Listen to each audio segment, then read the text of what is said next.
Durant les 2 ou 3 derniers dimanches, nous avons donc examiné des chapitres précédents de Néhémie, quelques chapitres, et nous avons fait la remarque suivante, c'est que le réveil se caractérise par 3 éléments. Et vous savez certainement ce qu'on veut dire par réveil. Le mot réveil désigne ce retour à Dieu, cette expérience spirituelle au cours de laquelle nous nous approchons de Dieu d'une manière beaucoup plus intense. Dieu agit dans notre vie, Dieu nous change, Dieu nous transforme davantage que d'habitude.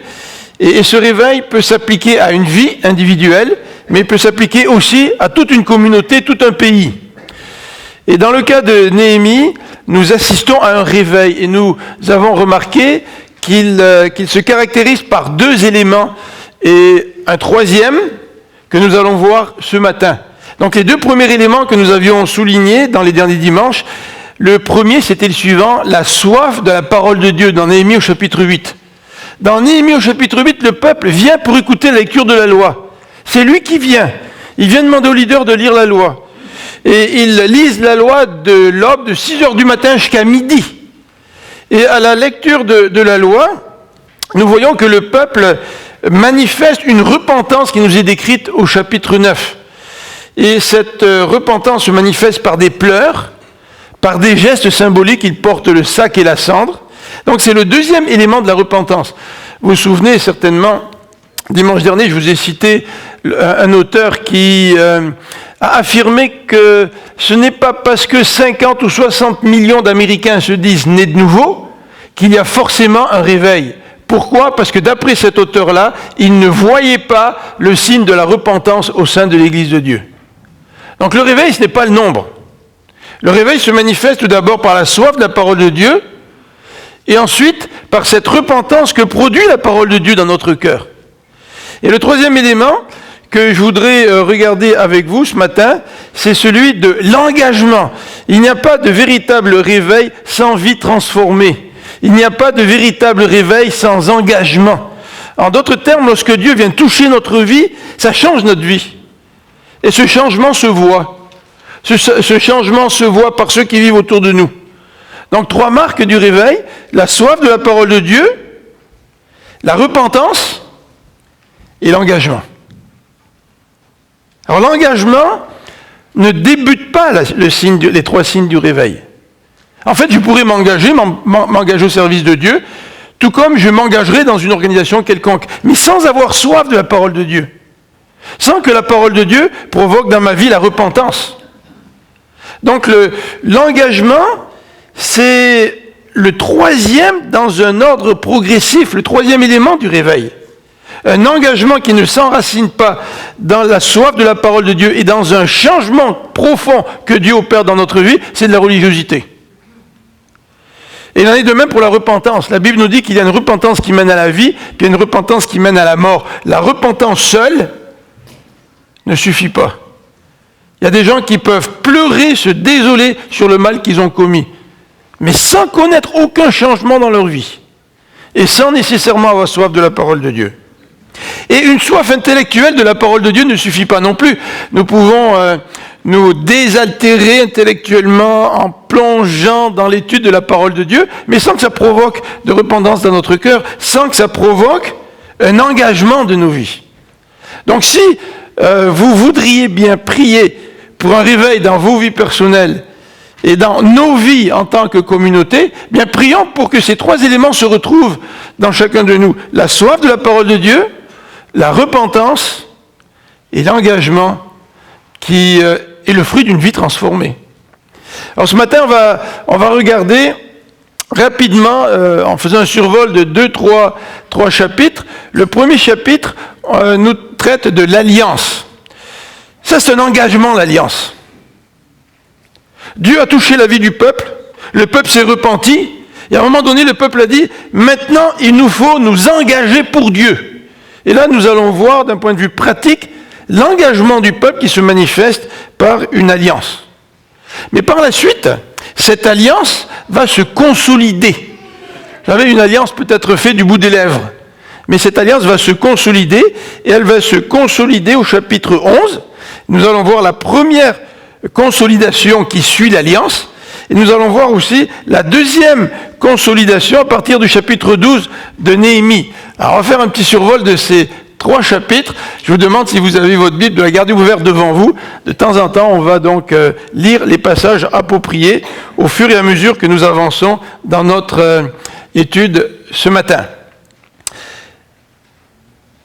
À la toute fin, alors que j'avais mis un titre un petit peu banal, Alliance et consolidation, ce n'est pas très original, à la toute fin de ma préparation, j'ai décidé de changer mon titre.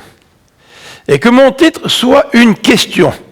Une question pour chacun d'entre nous ce matin, à la lecture et à l'écoute de la parole de Dieu. Et la question que j'aimerais vous laisser ce matin, c'est la suivante.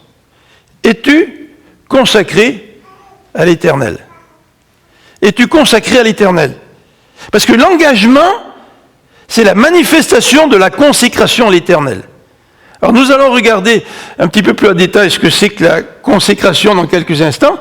Mais tout d'abord, j'aimerais regarder avec vous cette alliance qui nous est décrite au chapitre 10 et qui va par la suite se consolider par le désir du peuple de repeupler Jérusalem et le pays, et qui va aussi se consolider une deuxième fois par une dédicace des murailles et une organisation au sein du peuple.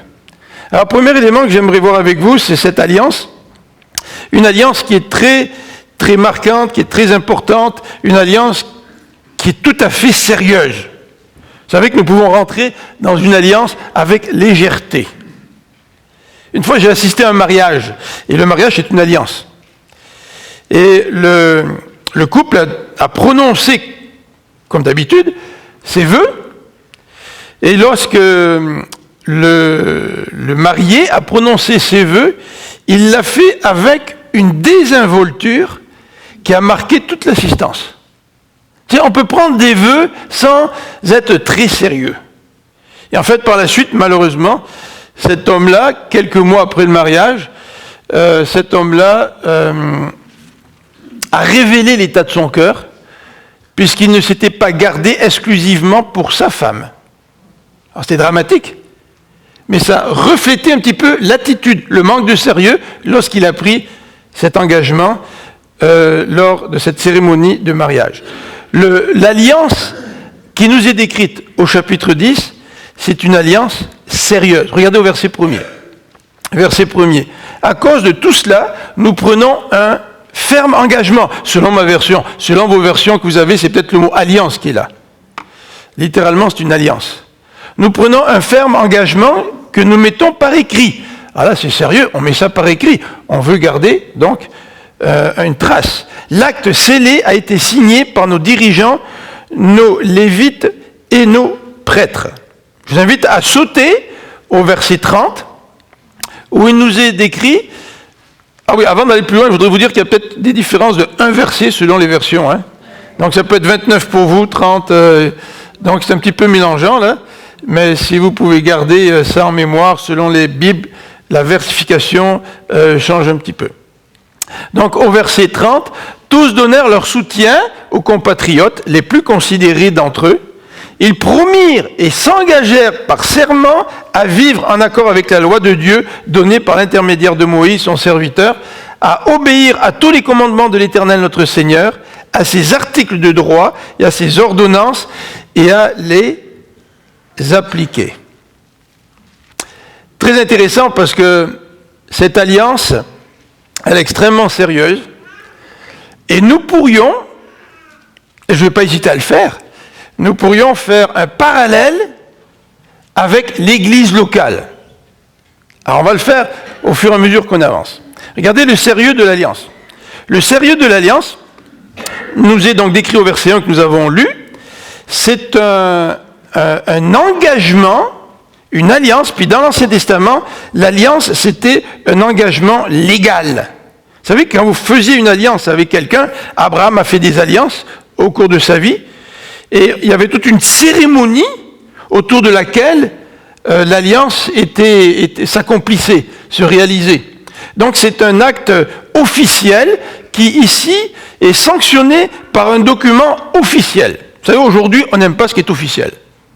Aujourd'hui, on veut faire les choses spontanément, et puis les papiers, on s'en occupe pas trop, on trouve ça embarrassant, tu sais.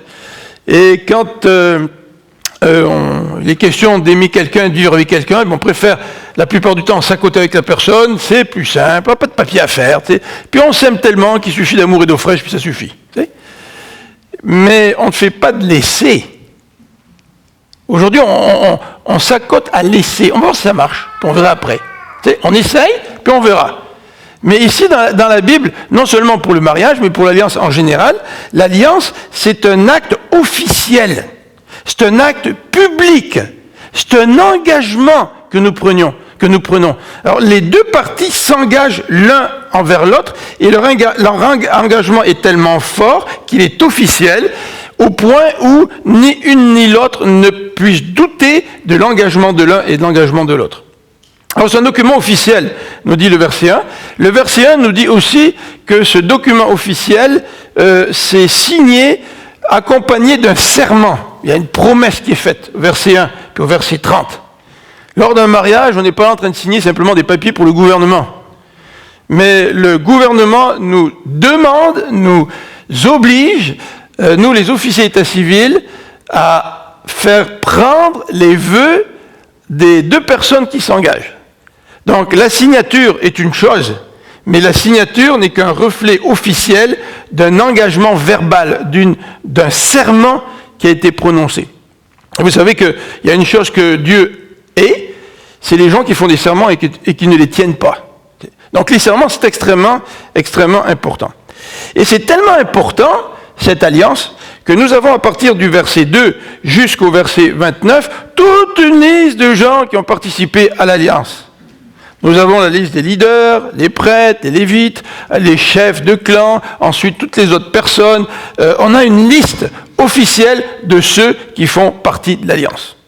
Alors aujourd'hui, quand on parle de la question des membres de l'Église, on nous dit souvent, écoute, il n'y a pas de texte dans la Bible qui maintienne que nous devons avoir des listes de membres. Tu sais. Après tout le monde peut venir à l'Église, et puis il suffit simplement d'avoir le cœur au bon endroit. Tu sais. Et c'est vrai qu'il faut avoir le cœur au bon endroit. Daniel Marcoux, l'ancien pasteur de l'Église, il a rédigé un petit document qu'on donne aux nouveaux membres qui s'appelle « Membres de tout cœur ».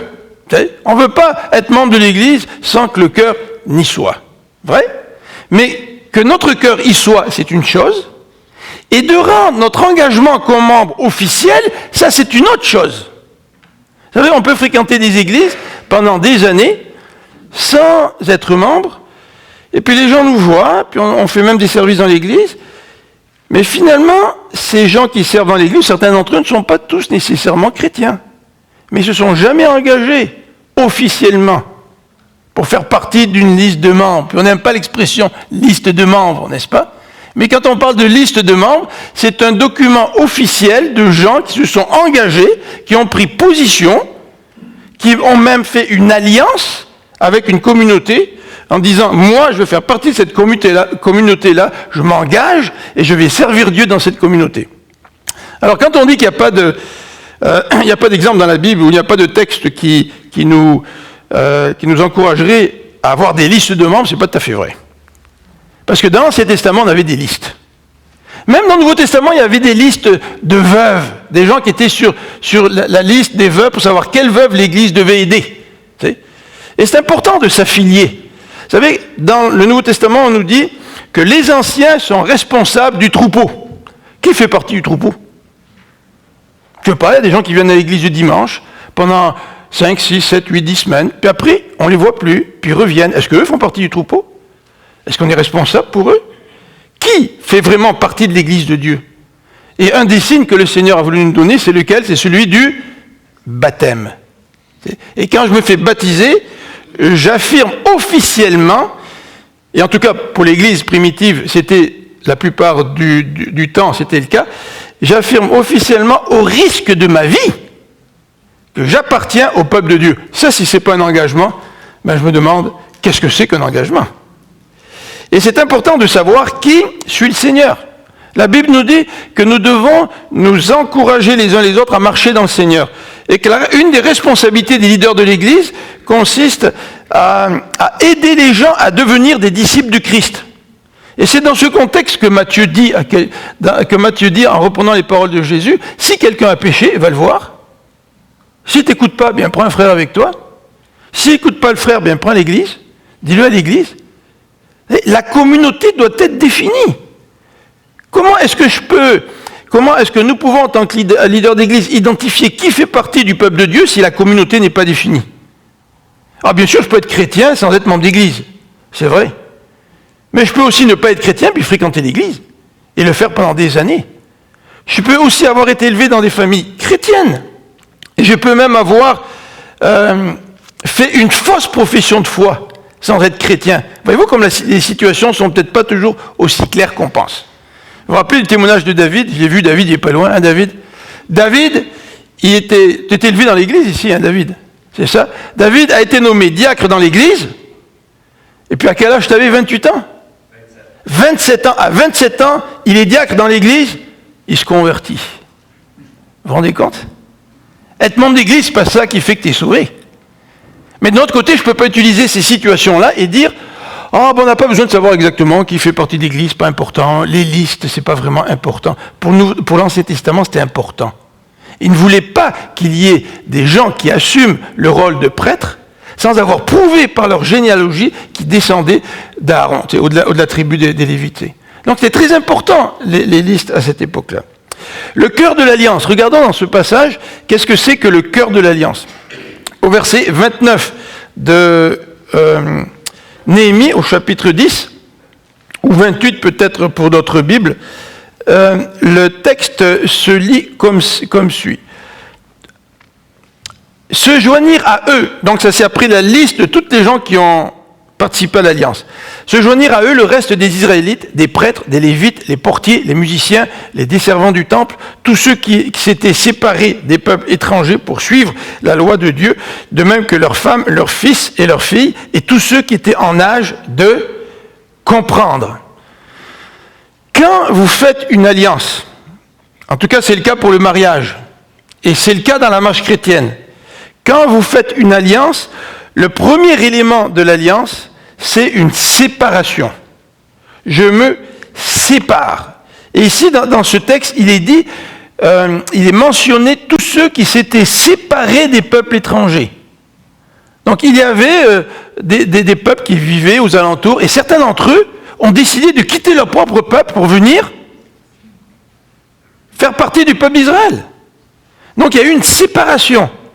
Et il n'y a pas une sanctification. Vous savez ce que ça veut dire le mot sanctification? Ça vient du mot saint, c'est-à-dire marcher dans la sainteté. Il n'y a pas une croissance dans notre marche dans la sainteté s'il n'y a pas de séparation.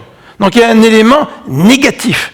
Je me sépare du monde. Et l'apôtre Paul nous encourage à nous séparer du monde pour manifester cette alliance que nous avons contractée avec notre Seigneur Jésus-Christ en désirant le suivre et lui être fidèle. Mais l'alliance, c'est pas seulement une séparation. Quand je me suis marié, je ne me suis pas simplement séparé de toutes les autres filles qui auraient pu être intéressantes pour moi. J'avais une bonne raison, par exemple. Parce que j'avais trouvé la meilleure. Hein? Désolé pour les autres, là. Mais c'est une séparation positive. Hein? Je renonce à quelque chose pour obtenir quelque chose de mieux.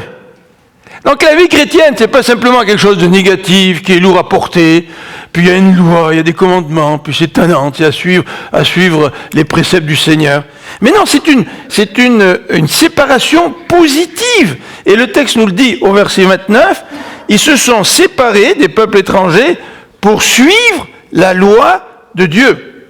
Et au verset 30, il y a des mots qui sont employés pour décrire la loi de Dieu. Il y en a plusieurs au verset 30.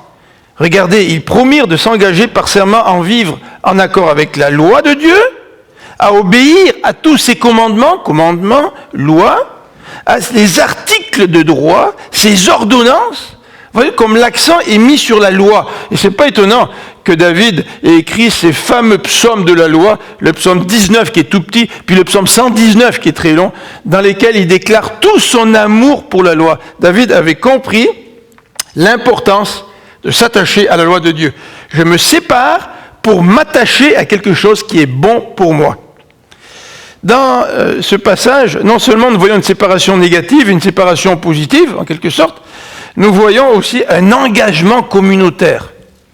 C'est un engagement communautaire. Ce n'est pas juste un individu comme Abraham qui décide de faire une alliance, mais un engagement communautaire. Ce n'est pas très populaire aujourd'hui de parler d'engagement communautaire. Ce n'est pas populaire aujourd'hui de parler de devenir membre d'église. Ce n'est pas très populaire aujourd'hui de parler de collectivité et de solidarité avec la collectivité.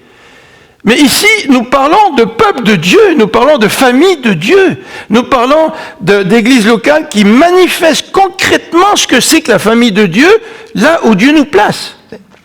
C'est donc un engagement communautaire. Et un des changements que Dieu opère dans la vie de quelqu'un lorsque la personne se convertit, c'est qu'instinctivement, cette personne a besoin des frères et des sœurs. Instinctivement, elle vient pour être en communion avec les frères et les sœurs, non seulement pour écouter la parole de Dieu, mais aussi pour partager sa foi, pour vivre sa foi avec ceux qui sont devenus ses frères et ses sœurs. Alors je ne sais pas comment vous voyez votre vie chrétienne aujourd'hui, mais la question en titre est pertinente. Es-tu consacré à Dieu? Parce que la consécration à Dieu passe par un engagement, une alliance que nous faisons avec Dieu, mais qui est une alliance communautaire. Ce n'est pas juste une alliance individuelle, c'est une alliance communautaire. Regardons un petit peu le contenu de l'alliance. Au verset 31 et 40, nous allons faire un petit survol, mais au verset 31, il est question du mariage et de la famille. Nous nous engageons en particulier à ne pas donner nos filles en mariage aux peuples étrangers qui sont dans le pays et à ne pas faire épouser leurs filles par nos fils. Pourquoi ont-ils pleuré à la lecture de la loi? Parce que dans la loi se trouvait le récit d'un peuple qui s'était mêlé par mariage à des peuples étrangers et qui avait fini par abandonner le Dieu de l'Alliance, a provoqué sa colère et être envoyé en exil. Et pour que le peuple puisse continuer à rester, à demeurer le peuple de Dieu, au sein duquel le Messie allait paraître.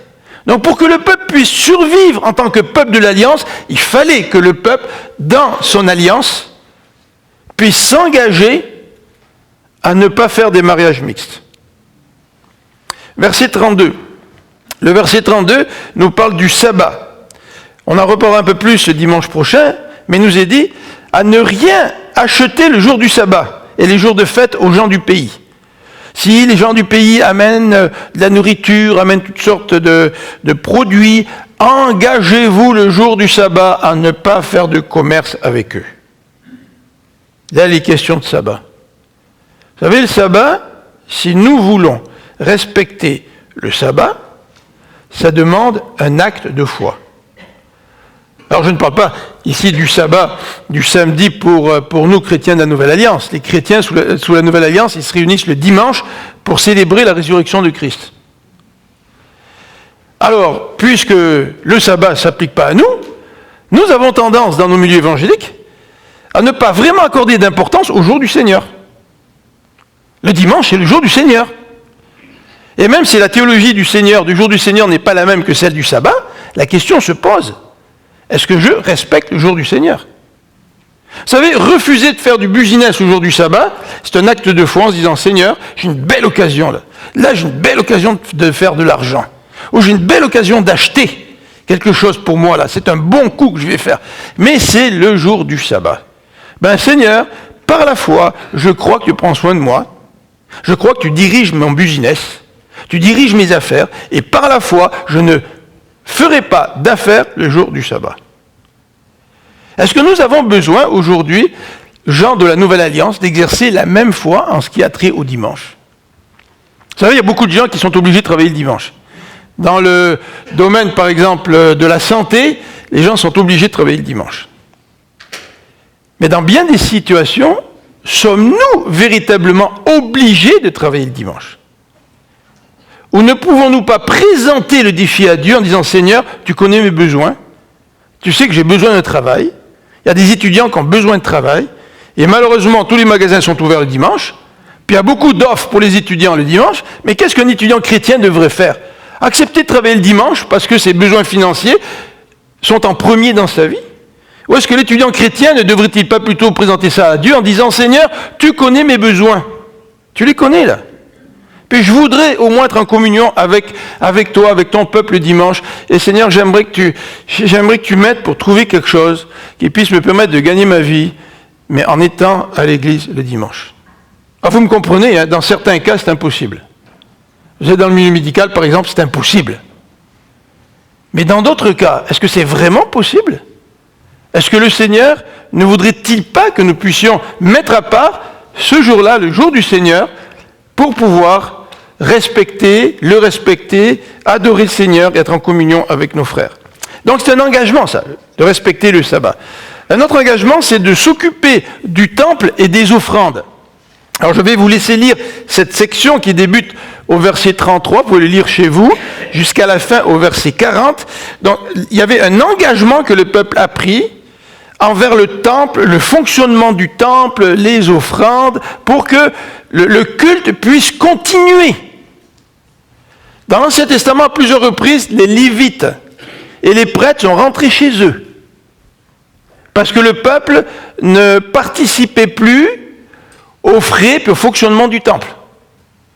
Donc les activités du temple se sont extrêmement réduites, par manque de personnel, parce que le peuple n'accordait plus d'importance au temple. Alors c'est vrai que dans le Nouveau Testament, nous sommes le temple du Saint-Esprit. Mais c'est vrai aussi que l'Église de Christ a besoin de la participation de chacun pour pouvoir avancer, pour pouvoir représenter le Seigneur, pour que son royaume puisse se développer. Vous vous rappelez ce verset thème que nous avons choisi? Chercher premièrement le royaume de Dieu. Mais participer à une vie communautaire, c'est une façon de chercher le royaume de Dieu. Es-tu consacré à l'Éternel? Avais-tu vraiment pensé que la consécration à l'Éternel se manifeste par une alliance? Par le sérieux d'une alliance? As-tu vraiment pensé qu'au cœur de l'alliance se trouve la sanctification, ce désir de marcher dans la sainteté pour Dieu? Et as-tu pensé au contenu de cette alliance? Si tu veux te consacrer à l'Éternel, quel est le contenu de l'alliance que je fais avec Dieu? Deuxième élément que j'aimerais regarder avec vous, c'est la consolidation de l'alliance. La consolidation de l'alliance qui se trouve décrite au chapitre 11. Alors, je vous l'ai dit qu'on allait faire un petit survol de 3 chapitres ce matin. Chapitre 11. Au chapitre 7, verset 4, il nous est dit, après que la rénovation, la réparation des murailles ait été complétée, il nous est dit qu'il n'y avait pas assez de population pour habiter Jérusalem. Alors, ils ont réparé des murailles, mais la ville est pratiquement vide. Et la conséquence de l'engagement pour Dieu va se manifester d'une façon extrêmement pratique en rapport avec ce besoin de repeupler Jérusalem et de repeupler le pays. Donc ils vont établir un plan. Et ce plan demande de l'engagement. Il n'y a pas de plan sans engagement.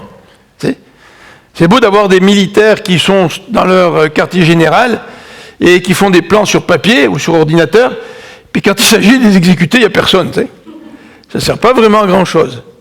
Et ici, le plan pour Jérusalem, ce n'est pas seulement de constater le besoin est là. Nous constatons le besoin est là. Mais le peuple, les leaders décident d'une proposition et décident de choisir une manière de mettre en pratique cette proposition. Lisons au verset 1er du chapitre 11. Les chefs du peuple s'installèrent à Jérusalem. Pour le reste du peuple, on tira au sort pour faire venir, s'établir à Jérusalem, la ville sainte, une famille sur 10. Les 9 autres pouvaient rester dans les autres localités. Or, certains hommes s'offrirent volontairement pour habiter à Jérusalem. Leurs compatriotes les bénirent. Et vous avez ensuite la liste de tous ceux qui ont décidé de venir habiter à Jérusalem pour peupler la ville. C'est intéressant, ça. Ah, c'est une décision communautaire. Ah, moi, j'aime pas la décision communautaire. Si le tirage au sort tombe sur moi, bah, écoute, ça va affecter ma vie. Là. Moi, je fais partie du peuple d'Israël, mais quand même, tu sais, à ce point-là, il ne faut pas exagérer. Tu sais, j'ai quand même une vie. C'est mis dans leur consécration, ils se sont dit, on va tirer au sort, et si le sort tombe sur moi, moi j'irai. C'est intéressant parce que Montgomery, dans son commentaire sur Néhémie, fait toute une rétrospective de la population dans le monde. Il dit qu'au temps des Romains, il y avait à peu près 250 000 personnes qui habitaient dans le monde. 150 000. Pas beaucoup, ça. Et il dit qu'avec le temps, c'est monté à 1 demi-million, 1 million, etc. Et il nous dit qu'il y a un peu plus d'un siècle, ou un siècle et demi, la majeure partie des gens habitaient où? Dans les campagnes. Et il soulevait le besoin pour les chrétiens d'aller là où la population s'est déplacée. Dans les églises baptistes de l'Union, auxquelles j'ai fait partie quand j'ai commencé mon ministère, dans les années 1800, c'est-à-dire les premiers missionnaires sont arrivés à 1835, Madame Feller et puis Monsieur Roussy, eh bien, ils n'ont pas pu établir des témoignages dans les villes, parce que le catholicisme est extrêmement fort, ils ont fait face à beaucoup de persécutions.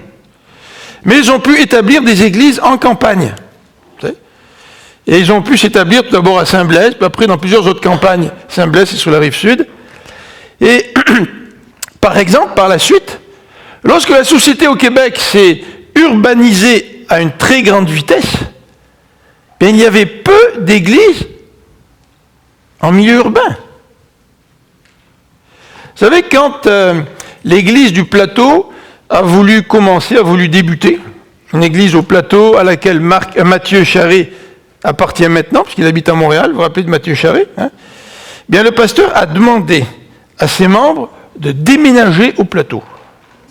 Alors, ce n'est pas tout le monde qui a pu déménager au Plateau. Mais il voulait qu'il y ait un témoignage chrétien sur place, à l'endroit où il voulait bâtir une église.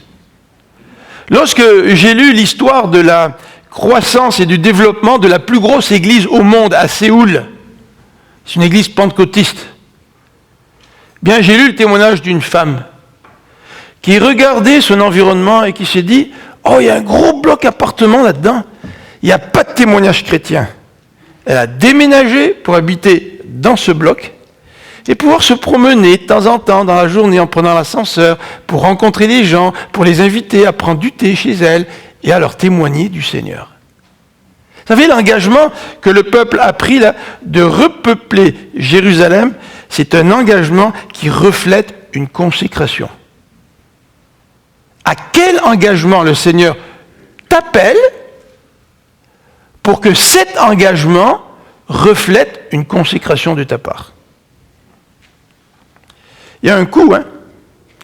À toute consécration, il y a un coût.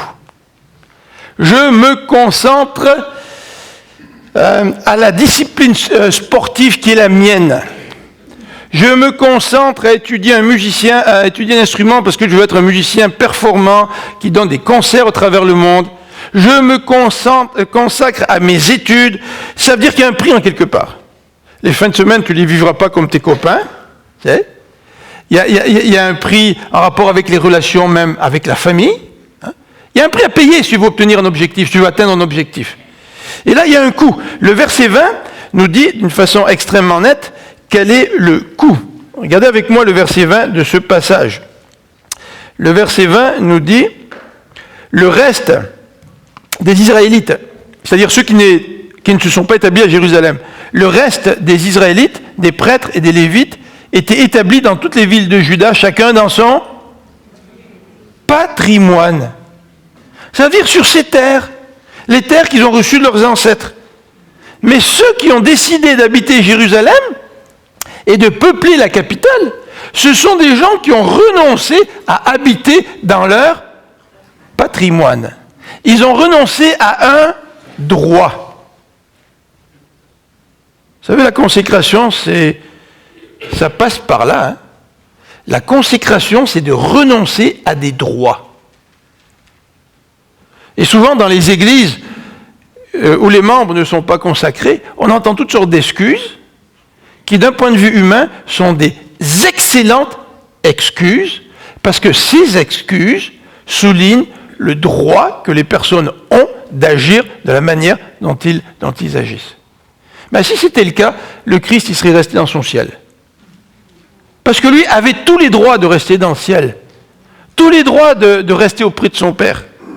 Et certainement que d'un point de vue humain, Christ n'a pas pris la bonne décision de renoncer à sa gloire pour venir s'incarner parmi nous et d'accepter de mourir sur la croix.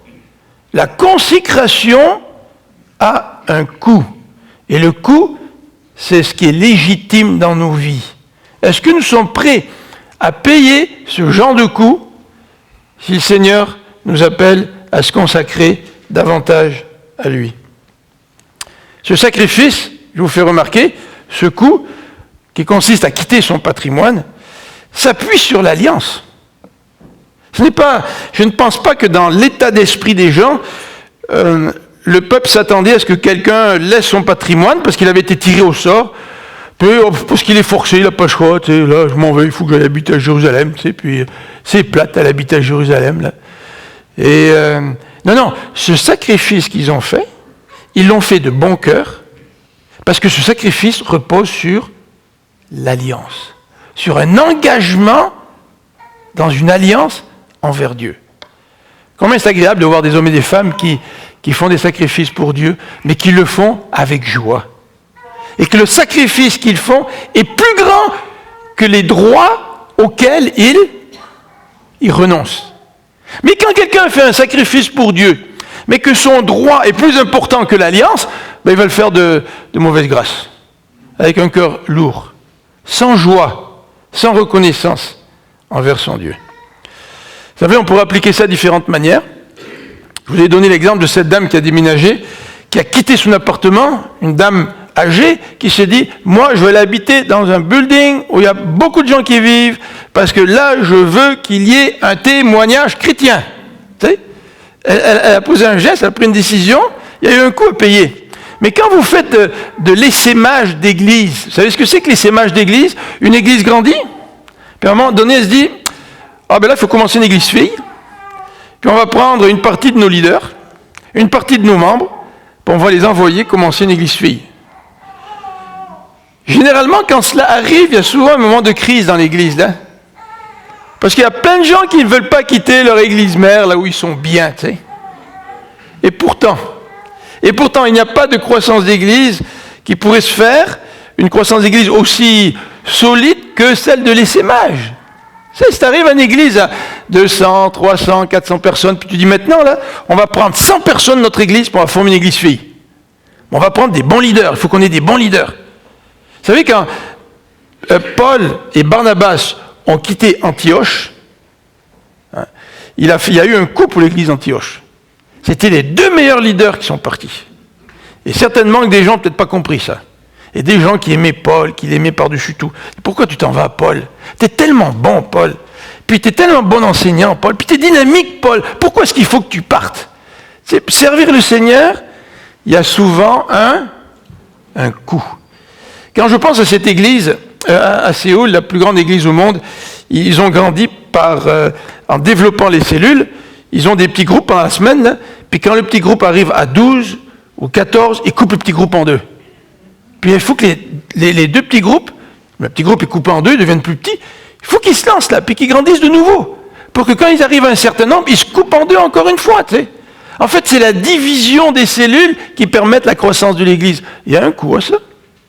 Tu sais, moi, je vais au groupe la mi-semaine parce que j'aime bien telle personne. Puis je ne me demande pas de changer de groupe parce que moi, j'aime bien cette personne-là. Il y a un coût quand tu veux te consacrer à l'Éternel. Le chapitre 11 se termine par ces quelques versets qui nous décrivent non seulement la capitale, mais aussi le pays.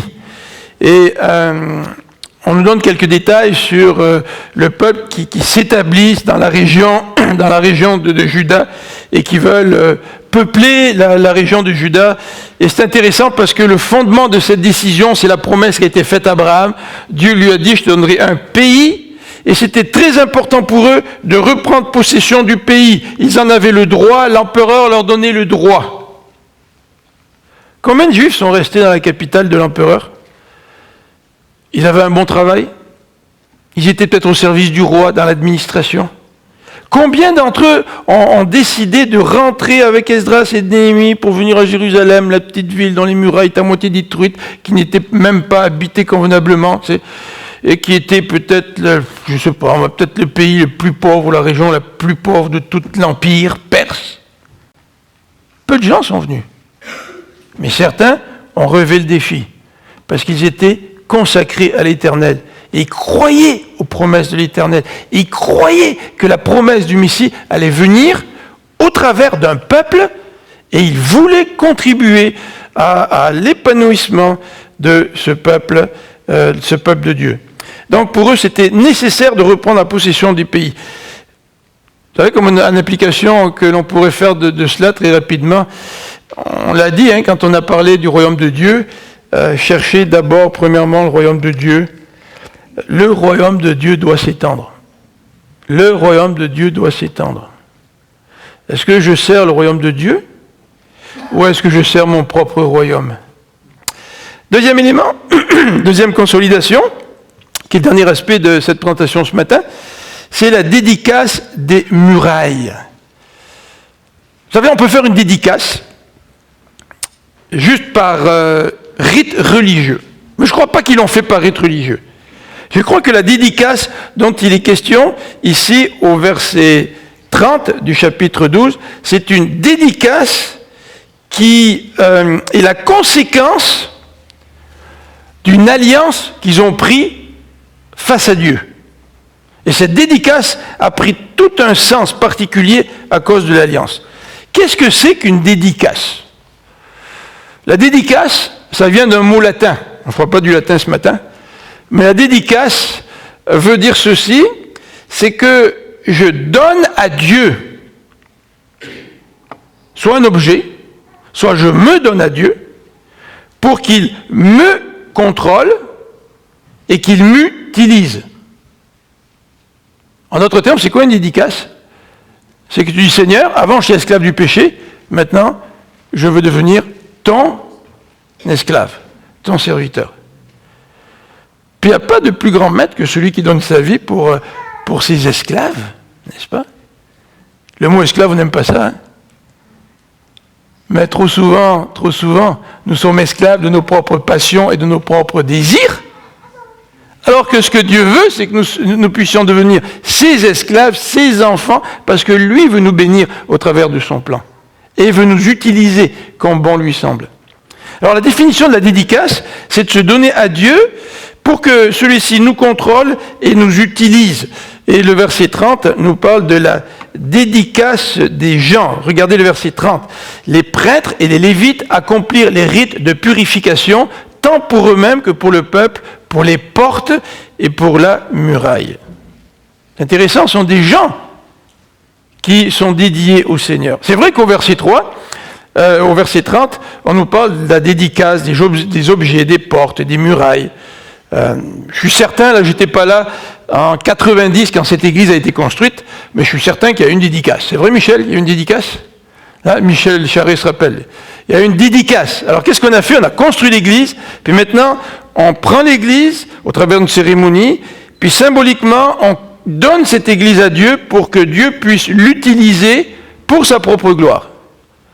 Alors, c'est intéressant de dédicacer des objets. On aime bien ça, nous faire dédicacer un livre, tu sais. Mais se faire dédicacer un livre, c'est pas tout à fait pareil. Mais la Bible nous dit que non seulement nous pouvons dédicacer des objets, mais nous devons dédicacer aussi des personnes. Et dédicacer un objet à Dieu ne remplace pas ma consécration à Dieu. En fait, si je dédicace ma voiture à Dieu, qu'est-ce que ça veut dire? Ça veut dire que je veux que cette voiture soit utile pour le royaume de Dieu. Et que Dieu puisse s'en servir. Mais Dieu ne va pas s'en servir sans conducteur. Alors si je dédicace un objet, ça veut dire qu'en même temps, moi, je me dédicace pour Dieu. Parce que c'est moi qui vais que Dieu va utiliser pour conduire cette voiture que je dédicace à Dieu. Vrai? Mes parents, le jour où je suis né, ou quelques jours après, ils ont écrit un faire-part de naissance, et ils ont écrit le verset de Samuel qui dit « Toute sa vie, il sera consacré à l'Éternel ». Pensez-vous que mes parents ont dit « Bon là, on veut consacrer notre fils ». Ben, il est consacré, puis ça marche. Non, mes parents eux-mêmes étaient consacrés à Dieu. Et c'est leur consécration à Dieu qui a fait que leur désir que moi je sois consacré à Dieu puisse un jour se réaliser. Souvent on dit, Seigneur, si tu me permets d'avoir une maison là, à $500 000, là, sur le bord de la rivière, je vais la consacrer à toi, la maison, tu sais. Puis là, on a la belle maison, puis on a le chalet, puis on a tout ça, puis finalement, on ne les utilise pas plus pour le service de Dieu. Ça, c'est pas la consécration, ça. Tu sais. Mais pour pouvoir bien consacrer des objets, ou même consacrer nos enfants à Dieu, il faut que nous aussi, nous soyons nous-mêmes consacrés. Alors, dans les versets 31 à 40, nous avons une dédicace qui est mémorable. Ça, c'est aussi très intéressant. Le texte nous dit à partir du verset 31 qu'ils séparent, ils font deux groupes, un sous le leadership d'Esdras et un sous le leadership de Néhémie, puis les deux progressent à travers Jérusalem, puis les deux groupes se réunissent où? Au temple. Et là, il faut une célébration de dédicace au temple. Ça, c'est intéressant. Parce qu'il y a une joie qui est associée à cet événement, parce qu'ils font les processions dans la joie, en chantant, en louant Dieu. Et en même temps, ils font une procession, ou deux processions, parce qu'il y avait deux groupes, en s'arrêtant à des lieux particuliers. Mais pourquoi le texte nous donne ces détails-là? C'est intéressant parce qu'il y a une association entre un événement spirituel et des lieux géographiques, des lieux particuliers. Alors nous, aujourd'hui, on ne fonctionne pas vraiment comme ça, on fonce tellement dans la vie, il y a tellement de choses qui est important pour nous, là. Mais est-ce que vous pouvez faire des associations entre des expériences spirituelles et des endroits particuliers? Est-ce que vous pouvez faire ça? Les jeunes, ils vont dire, moi, je sais, j'ai accepté le Seigneur, j'étais au camp des bouleaux, telle année. Puis ils vont dire, j'ai accepté le Seigneur, j'étais au bord du lac. Puis là, ils se rappellent l'endroit. Tu sais. Mais c'est intéressant d'associer des lieux à des expériences spirituelles. Dans l'Ancien Testament, parfois on leur demandait de construire des hôtels dans certains lieux. Puis on donnait un nom spécifique qui reflétait l'expérience à ce lieu-là. Pour que dans l'histoire du peuple d'Israël, le peuple d'Israël puisse associer les interventions de Dieu à des lieux géographiques. Et que ces lieux géographiques puissent nous servir de pense-bête, vous savez, de manière de se souvenir, d'outils pour se souvenir. Le but de cette dédicace qui était mémorable, ça s'en souvenu, c'était de se rencontrer au temple pour l'adoration. Et cette adoration aussi nous est décrite au verset 40, en ces termes, les deux cœurs prirent place dans le temple de Dieu, je fis de même avec la moitié des chefs du peuple. Cette consécration s'est consolidée non seulement par la dédicace, mais aussi par une organisation. Là, encore une fois, tu sais, la Bible parle d'organisation. Moi, je n'ai pas le don d'organisation. Tu sais. Moi, je suis spontané. Là, j'aime bien prendre des gens puis les serrer dans mes bras. L'organisation, c'est un peu plate, là, tu sais. Et pourtant, quand on regarde toute l'histoire du peuple d'Israël, de voir comment Moïse a organisé son peuple pour que tout soit bien en ordre, force est de constater que l'organisation est importante. Et ici, dans ce texte, à partir du verset 44, nous avons la description des dons. Les dons, au verset 47, il nous est dit, à l'époque de Zorobabel et au temps de Néhémie, tout le peuple d'Israël donnait chaque jour aux musiciens et aux portiers les parts qui leur revenaient. Ils remettaient aussi aux Lévites les redevances sacrées, ceci donnait aux descendants d'Aaron la part qui leur revenait. Voyez-vous, les dons sont donnés, mais là, il faut gérer ces dons-là. Qu'est-ce que tu fais de ces dons-là? Et le verset 44 nous parle de cette gestion des dons. Il nous est dit, à cette époque, des hommes furent préposés à la surveillance des salles où étaient entreposées les offrandes et les dîmes. On les chargea d'y recueillir les parts attribuées par la loi aux prêtres et aux lévites provenant des champs qui entouraient les villes. En effet, le peuple de Juda se réjouissait de ce que les prêtres et les Lévites étaient en fonction. Pourquoi les prêtres et les Lévites étaient en fonction? Parce que le peuple y apportait les offrandes. Et le peuple était dans la joie de voir leurs prêtres et leurs Lévites en fonction. Donc le dernier élément sur lequel le passage revient, c'est celui de la joie, comme je viens de mentionner, en particulier au versets 44 et 45, où le texte, en particulier verset 45, nous dit « Ils étaient heureux de ceux qu'ils assuraient le service de leur Dieu, qu'ils accomplissaient les rites de purification, et de ce que les musiciens et les portiers assumaient leurs fonctions, conformément aux instructions de David et de son fils Salomon. » La question est là pour nous ce matin. Quelle est la question? Es-tu consacré? Est-ce que je suis consacré à l'Éternel? Bien, en conclusion, j'aimerais les utiliser, ces trois questions. Si vous voulez, ma question du titre, je l'ai subdivisée en trois, pour nous préparer aussi à cette célébration du repas du Seigneur que nous allons prendre ensemble maintenant. Mais la première question, c'est celle-ci. Est-ce que je suis consacré à Dieu? Est-ce que je suis dédié à Dieu? Si tu ne sais pas trop comment répondre, regarde la question suivante. Est-ce que tu es prêt à accepter un coup? Est-ce que tu acceptes un coup pour marcher avec Dieu? Et la troisième question que je voudrais nous laisser, c'est celle-ci. Es-tu entré dans une alliance avec ton église locale? Sam m'a parlé d'un petit texte qui s'appelle « Alliance chrétienne ». Et quand je suis devenu membre de l'église de la Prairie, l'église où j'étais assistant pasteur, le pasteur nous a remis ceci. Alors il y avait le nom, puis à l'intérieur il y a le texte de l'alliance. Et c'est un engagement. Et dans les documents que nous donnons à ceux qui veulent devenir membres, il y a aussi une alliance chrétienne, un petit peu différente de celle-ci, mais aussi une alliance chrétienne. Quand on devient membre, ça veut dire que nous nous associons officiellement avec l'Église que nous fréquentons déjà. Prions ensemble.